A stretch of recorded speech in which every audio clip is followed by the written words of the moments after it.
Raggedy Ann's New Sisters by Jonny Gruelle. Marcella was having a tea party up in her room when Daddy called her. She left the dolls around the little table and ran downstairs. She took Raggedy Ann with her. Mama, Daddy and their friend John were talking in the living room. Marcella had never met John, so Daddy introduced them to each other. He was a big man with kind eyes and a nice smile. His smile was as pleasant as Raggedy Ann's. Because Dad and Mama and Marcella liked him, Raggedy Ann liked him too. "I have 2 little girls," he told Marcella. "Their names are Virginia and Doris. Doris has a doll called Freddie. And one time we were at the beach. They were playing in the sand and they covered Freddie in the sand. After they covered Freddie, they went further down the beach to play and forgot all about Freddie. When it was time for us to go home, Virginia and Doris remembered Freddie. They ran back to get him, but the waves came and pulled Freddie out into the water. They saw Freddie go under the water and they couldn't find him again. Virginia and Doris were very sad and they talked about Freddie all the way home. "Oh, it was too bad they forgot Freddie," said Marcella. "Yes, it was," John said, as he took Raggedy Ann up and made her dance on Marcella's knee. "But it was okay after all, because do you know what happened to Freddie?" "No, what happened to him?" Marcella said. "Well, first of all, when Freddie was covered with the sand, he enjoyed it very much. He didn't mind when the waves came up over him. He thought that Virginia and Doris would come back and get him. But then Freddie felt the sand above him move. It felt as if someone was getting him out.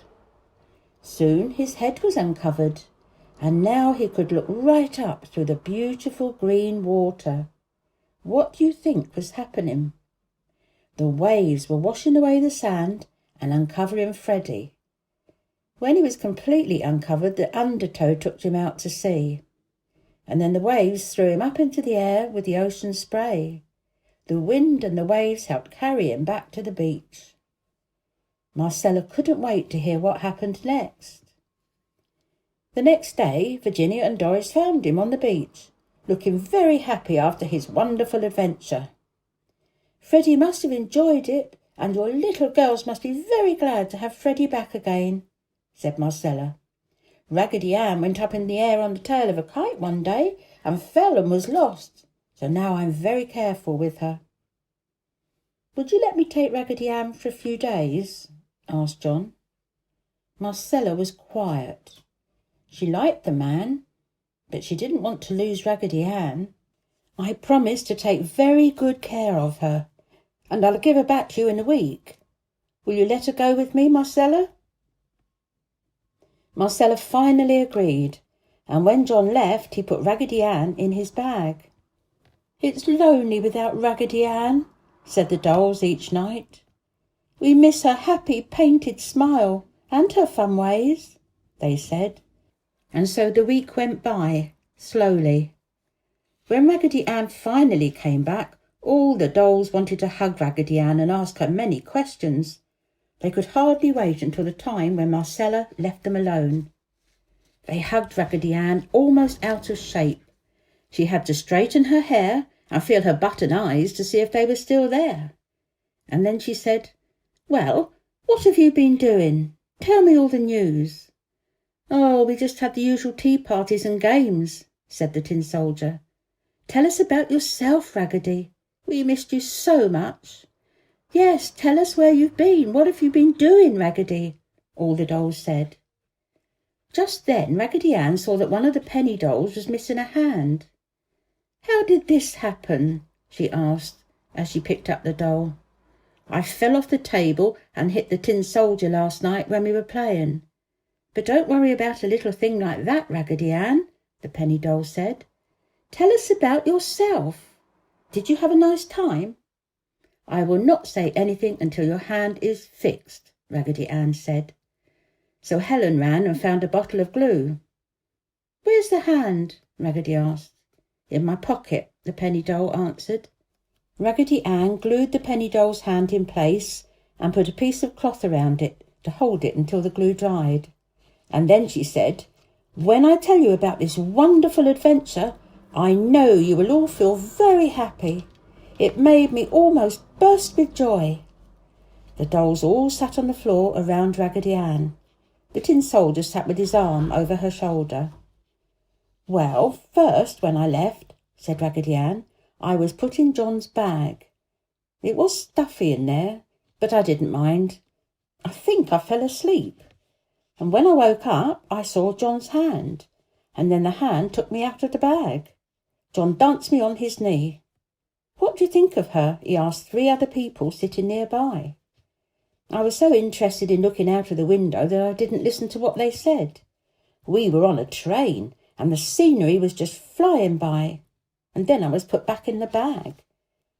The next time I was taken from the bag, I was in a large, clean, bright room, and there were many, many workers, all dressed in white aprons.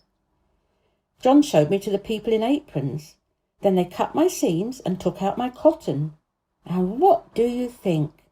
They found my lovely candy heart. It hadn't melted at all, as I thought. They put me on a clean white cloth on a table, and then they drew all around my body with a pencil. And after that they filled me with the cotton again and dressed me. I stayed in that clean, big, bright room for, 2 or 3 days and nights. I watched my sisters grow from pieces of cloth into dolls, just like myself. "Your sisters?" the dolls all shouted in astonishment. "What do you mean, Raggedy?" "I mean," said Raggedy Ann, "that John borrowed me from Marcello so that he could make dolls exactly like me. Before I left the big clean room there were hundreds of dolls, and they're so much like me you wouldn't be able to say which one is me and which one is not." "We could tell you by your happy smile," said Lisa. "But all of my sister dolls have smiles just like mine," answered Raggedy Ann. "And button eyes?" the dolls all asked. "Yes, button eyes," Raggedy Ann said. "I would know that it's you because of your dress, Raggedy Ann," said Lisa. "Your dress is 50 years old." "But my new sister rag dolls have dresses just like mine. John used cloth for their dresses that was exactly like the cloth in my dress." "I know how we could tell you from the other dolls, even if you all look exactly like," Helen said. She had been thinking for a long time. "How?" said Raggedy Ann with a laugh. "By feeling your candy heart. If the doll has a candy heart, then it's you, Raggedy Ann." Raggedy Ann laughed.